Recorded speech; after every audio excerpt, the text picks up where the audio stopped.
Hi, everyone. My name is Anthony Kinahan. I am one of your selectmen and the chair of the West Bridgewater Recreational Space Committee.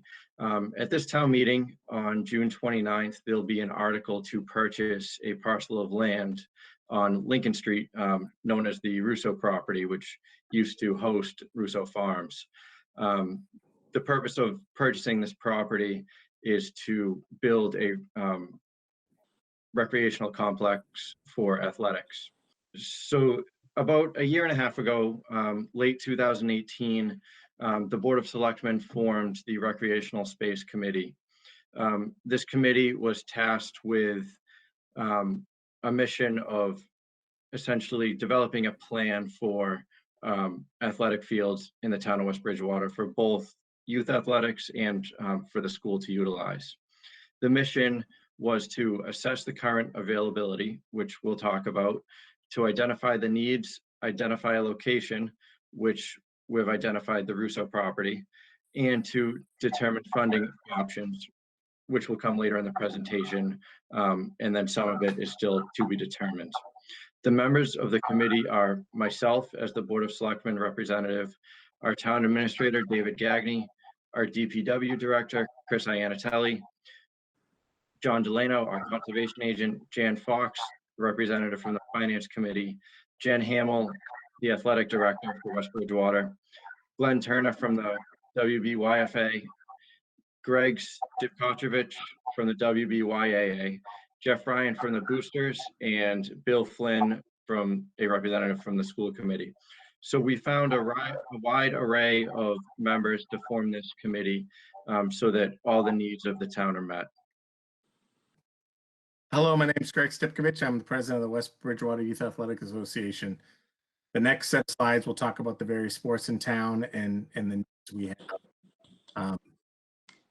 For soccer, as you can see, we have a large number of youth athletes that play soccer between the West Bridgewater Youth Athletic Association and the middle senior high school. The biggest challenge we face is field space or the lack thereof. In the fall, we have to contend with Triple E as well, which greatly limits the amount of practice time we have, as the town curfew is usually 6 p.m. The high school usually uses the fields to 5 p.m. So as you can see, there's a number of teams that either get left out or have very limited practice time. In addition, the fields suffer from very poor conditions, especially flooding on the two fields there. And due to those conditions, the West Bridgewater teams do not have home games for the first month of the spring season, as the fields are usually too wet to play on in the month of April. Lastly, the under-8 division plays their games in East Bridgewater in both the spring and the fall, again, due to the lack of space.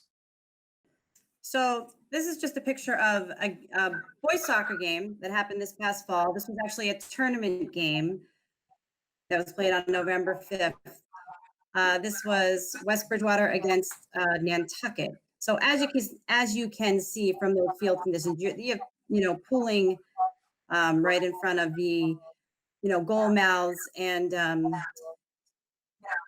Nantucket, which is a team also who's coming from a 2-hour ferry ride, to play a game or not needs to be made early in the day for a situation like this.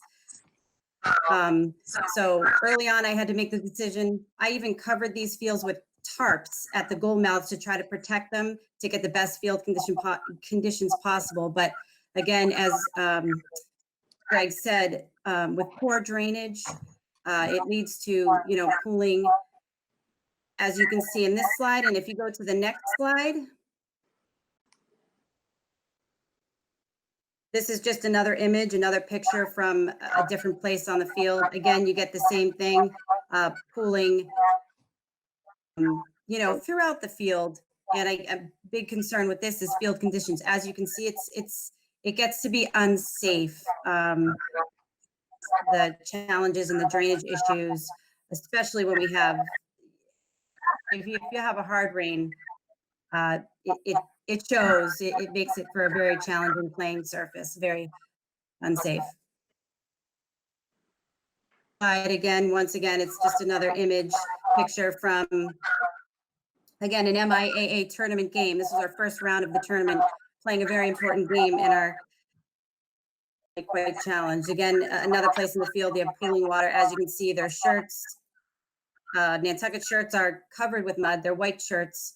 So it again, it makes it a big challenge. So just to summarize soccer, although the enrollment numbers are down nationwide for the sport, it continues to grow in West Bridgewater. As you can see, in the last 4 years for the YAA, our numbers are up nearly 40%. Many kids play the entire school year with indoor dome in Bridgewater in the wintertime and fall and spring as well. So they typically play for the entire school year.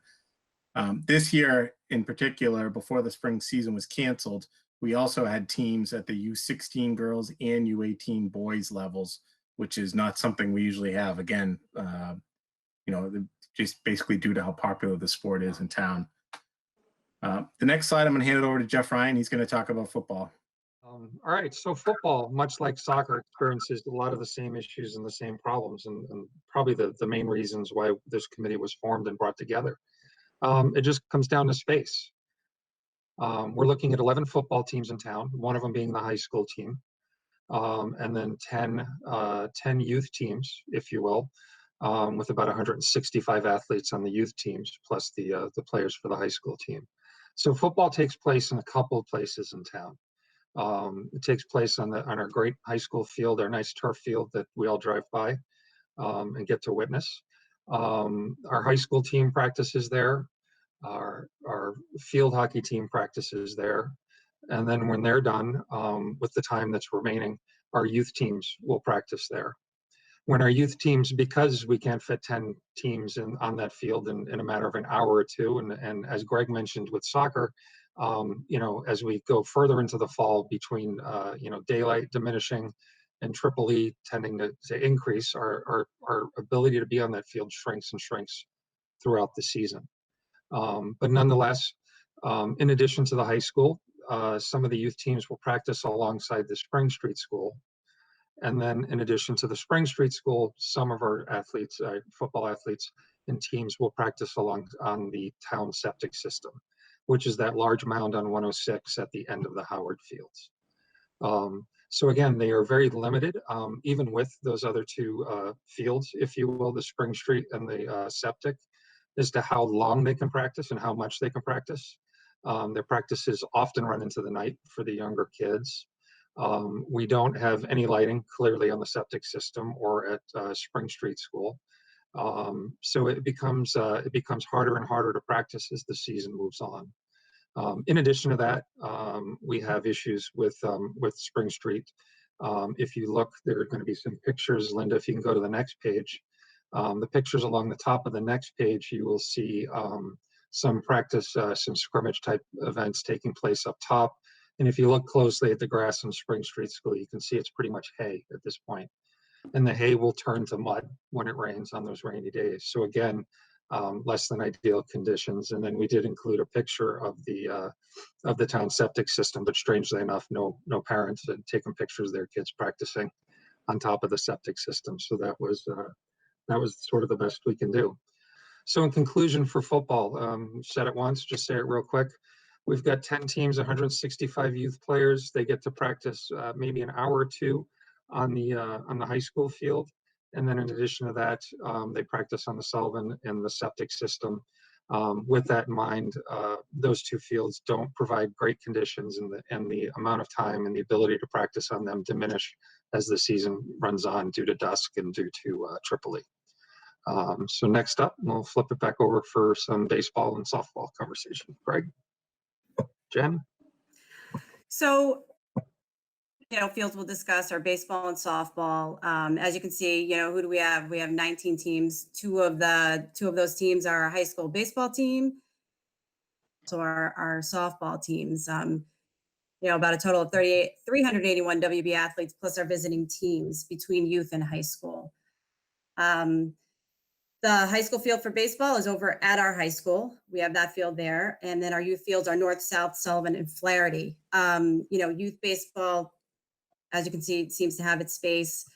Our high school softball team uses the YAA field, which is awesome. We greatly appreciate that. That's so great. I think our issue is that we have one high school baseball field, and it has its own challenges with water around home plate, which again makes it kind of difficult scheduling games where I have to kind of move things around, make sure when I'm making sure field conditions are at their best.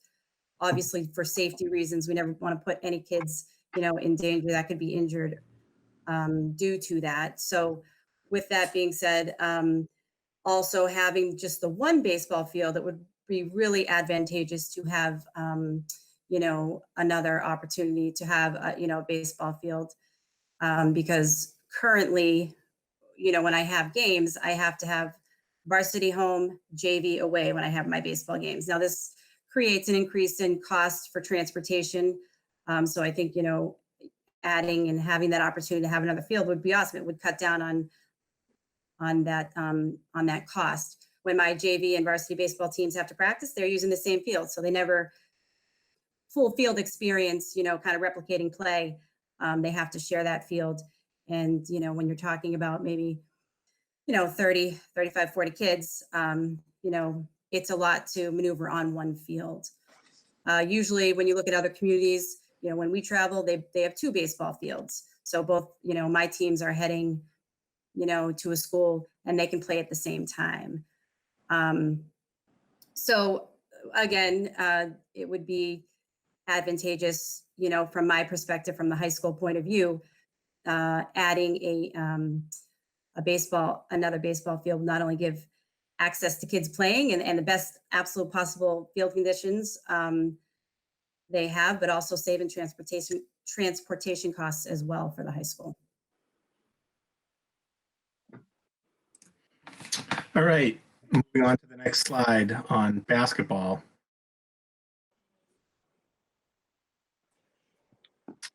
So we've got 38 teams, 343 athletes, along with visiting teams between the YAA and the high school level. And as been the theme throughout this presentation, the issue is gym time. For YAA association, the Roselle gym is used typically for kids that attend that school, so third grade or younger, because and then the middle school athletes use the Howard gym. However, I can see that gym is quite unsafe. There's been a number of ER visits over the past few years, mainly when the outside conditions are wet and slippery, because as you walk onto the court, as you walk into the gym, you step onto the court and there is limited space for spectators as well, which doesn't help when it is wet or snowy out. High school level, again, gym time is also an issue for them. They, in many cases, the middle school teams are forced to practice at the Howard gym, which is too small for those athletes.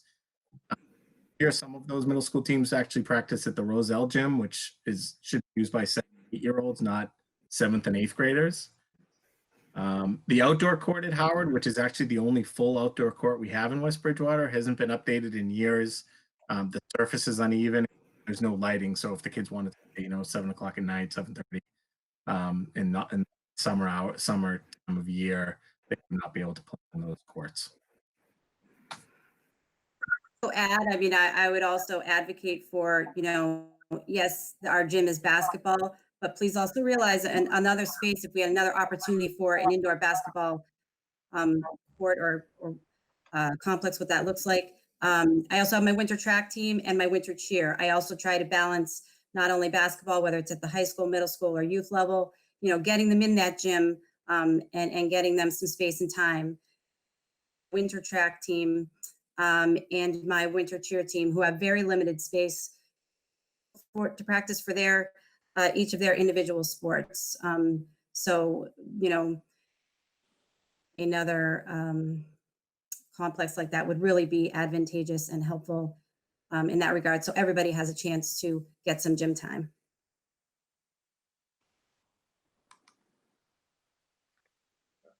So we had a group of residents come to a number of our meetings to discuss pickleball courts. They have an interest in pickleball, and currently we don't have any pickleball courts in town. For those who don't know, I'm not that familiar with it, but pickleball is kind of like a smaller tennis court, typically a sport played by seniors. So this group of seniors has expressed interest in having pickleball courts be a part of the solution that we're trying to address. So currently, the courts at the high school are used for pickleball and by seniors. Ideally, pickleball courts would be placed in somewhere in close proximity to the Council on Aging building. And also, ideally, there would be one additional tennis court at the high school. Currently, there are 4 courts, and a varsity match consists of 5 matches. So it takes double as long to complete the entire match or matches just because it's missing one of those courts.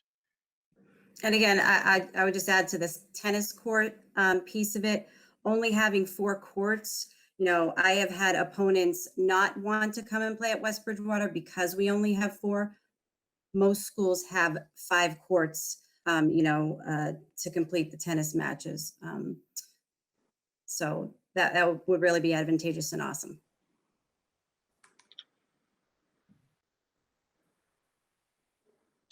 All right, so let's take a moment to recap some of the findings from the committee. We've talked about it, but whether it be soccer or football, our field time is maxed out. We cannot meet our current demand today. And we know that, as this town, and being in this town for the last 15 years, every year there's a new development, every year there's a new building going on. So as the town continues to grow, today we cannot meet our current demand.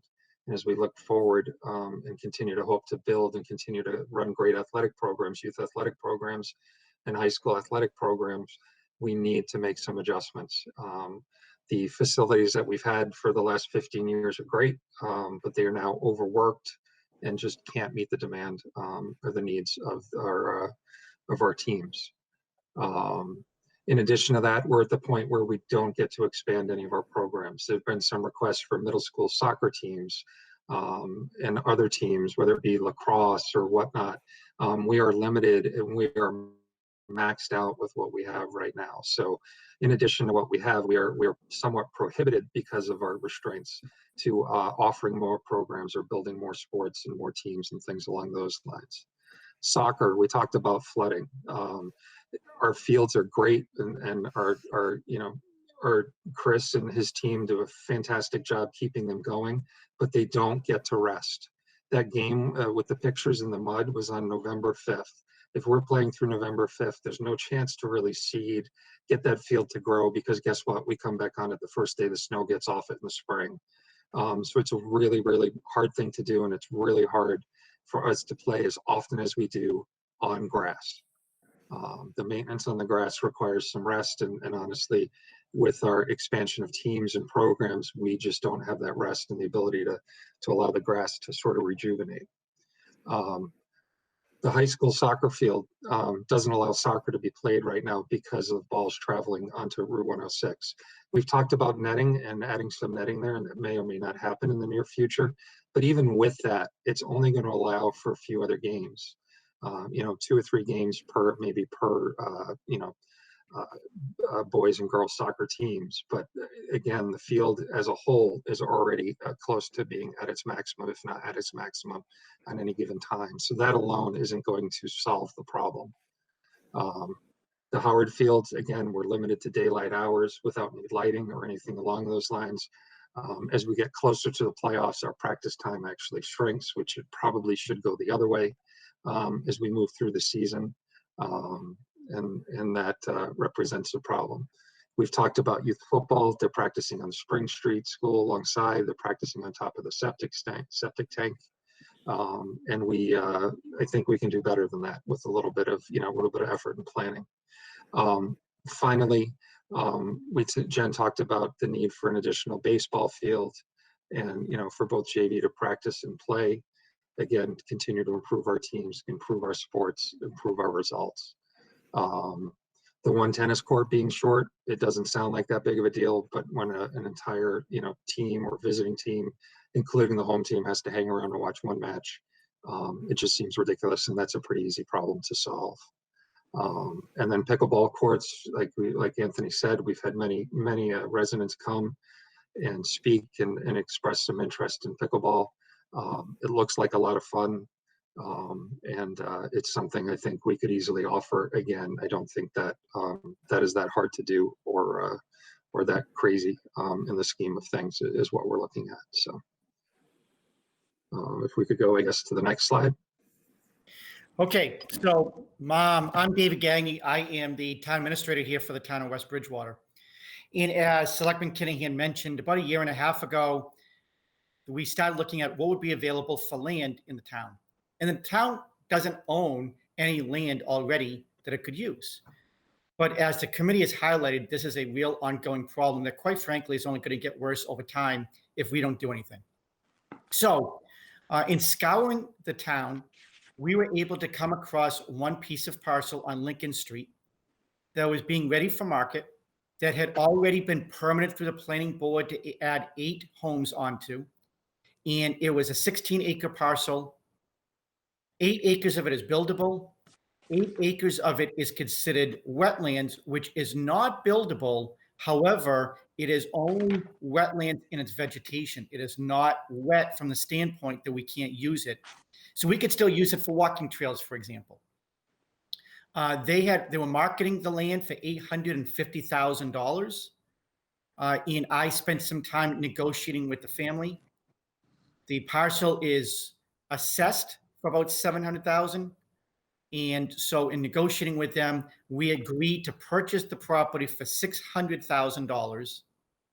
And so think about it, we're getting 16 acres for $600,000, which is, when you do the math, less than $50,000 an acre.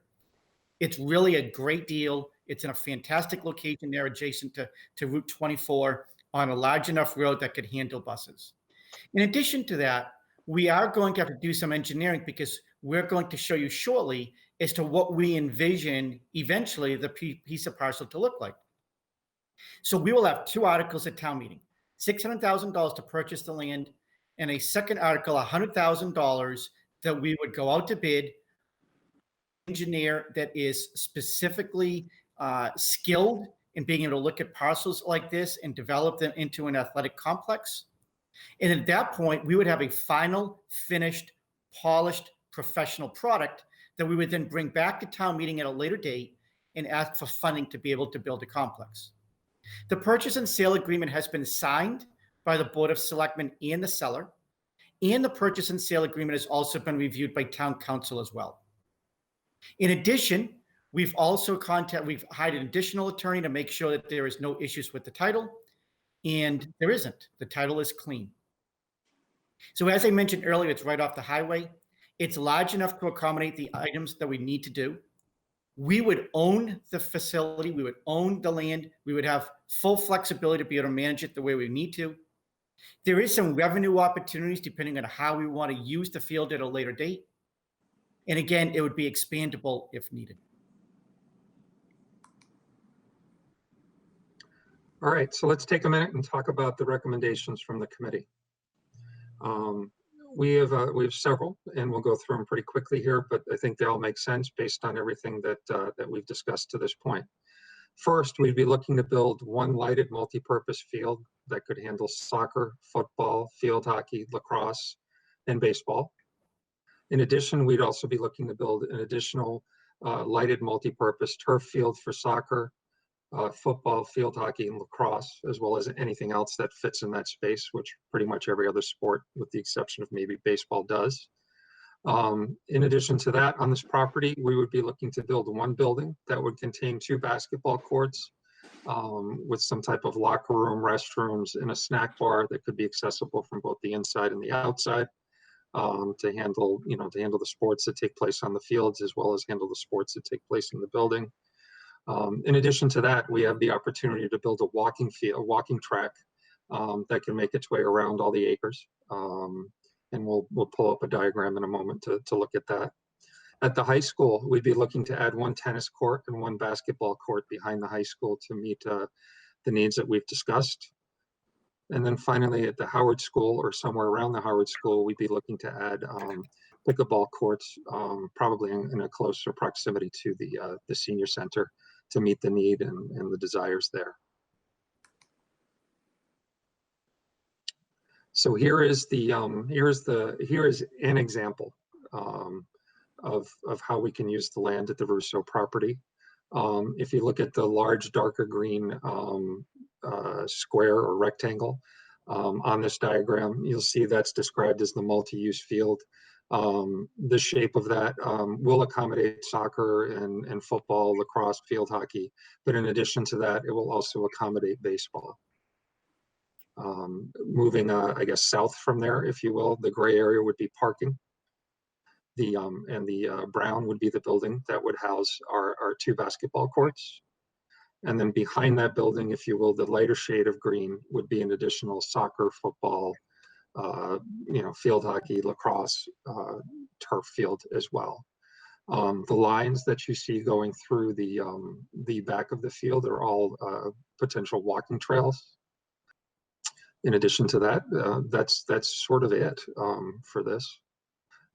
This is one design, and there potential to be many more, but the purpose behind this design is to show that everything that the committee has recommended will fit on this property and fit comfortably with parking and walking trails and many different uses for many different sports organizations within the town. So I'm Jan Fox, and I also sit on the Finance Committee. So the team also talked about funding for this. We can take the $600,000 for the purchase price of the property from our free cash. The construction is going to be estimated through the estimate that we're going to pay for the engineering. And that construction cost could be bonded over 15 years.